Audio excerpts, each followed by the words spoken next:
बिस्मिल्लाहिर्रहमानिर्रहीम।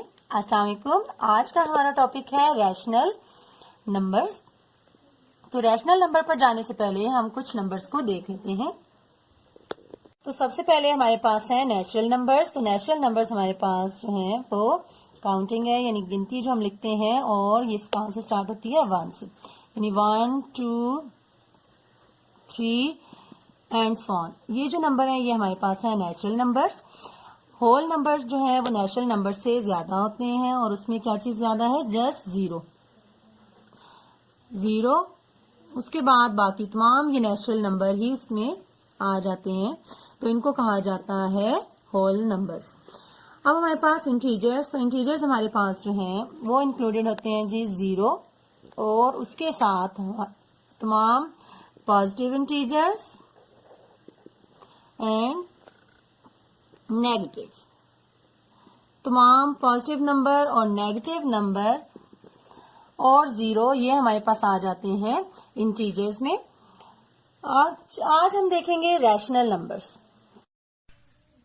अगर हमारे पास ये क्वेश्चन हो कि are there any numbers between two integers, कि क्या दो इंटीजर्स के दरमियान कोई नंबर होते हैं, तो हमारा आंसर होगा यस। यानी अगर हमारे पास 0 और 1 दो इंटीजर्स हैं और हम कहेंगे कि यस उनके दरमियान में नंबर्स होते हैं। अब वो कौन से नंबर होते हैं, तो अगर हम ये नंबर लाइन देखें, ड्रा कर लें, और 0 और 1 है, तो इनके दरमियान हमारे पास कौन से नंबर आ जाते हैं। अगर हम फ्रैक्शंस में लिखें तो हमारे पास फ्रैक्शन में भी पार्ट्स आ जाते हैं, नंबर्स आ रहे हैं, और अगर हम इनको पॉइंट्स में लिखना चाहें तो तब भी हमारे पास ये डेसिमल्स वैल्यूज आ रही हैं। तो ये हमारे पास फ्रैक्शंस और डेसिमल्स जो हैं वो नॉन इंटीजर्स नंबर्स होते हैं।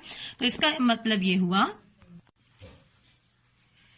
कि रैशनल नंबर्स हमारे पास कौन से नंबर्स होते हैं। तो रैशनल नंबर हमारे पास इंटीजर्स और नॉन इंटीजर्स नंबर्स। अब इंटीजर्स हमारे पास तमाम 0, पॉजिटिव और नेगेटिव नंबर्स आ जाते हैं, और जबकि नॉन इंटीजर्स हमारे पास जो है वो फ्रैक्शनल नंबर्स यानी फ्रैक्शंस जो है वो आ जाएंगी हमारे पास, और जो हमारे पास डेसिमल वैल्यूज आ रही हैं तो वो हमारे पास आ जाते हैं रैशनल नंबर्स में।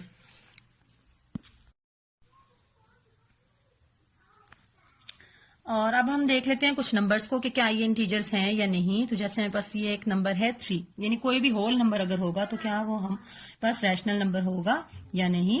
तो ये 3 हमारे पास रैशनल नंबर होगा, क्योंकि हम 3 को p/q की फॉर्म में लिख सकते हैं, यानी 3/1 हम लिख सकते हैं। और ये हमारे पास किस फॉर्म में है, ये p/q की फॉर्म में है। इस वजह से हम कहेंगे कि ये जो 3 है हमारे पास, ये है जी रैशनल नंबर।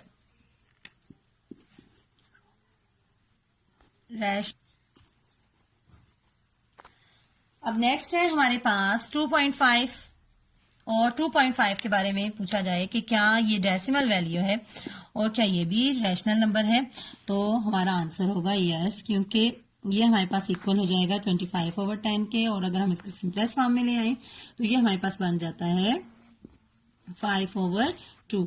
और ये देख लें आप, ये फिर हमारे पास p/q की फॉर्म में आ रहा है, तो हम कहेंगे कि ये जो 2.5 है ये है, तो ये है हमारे पास रैशनल नंबर।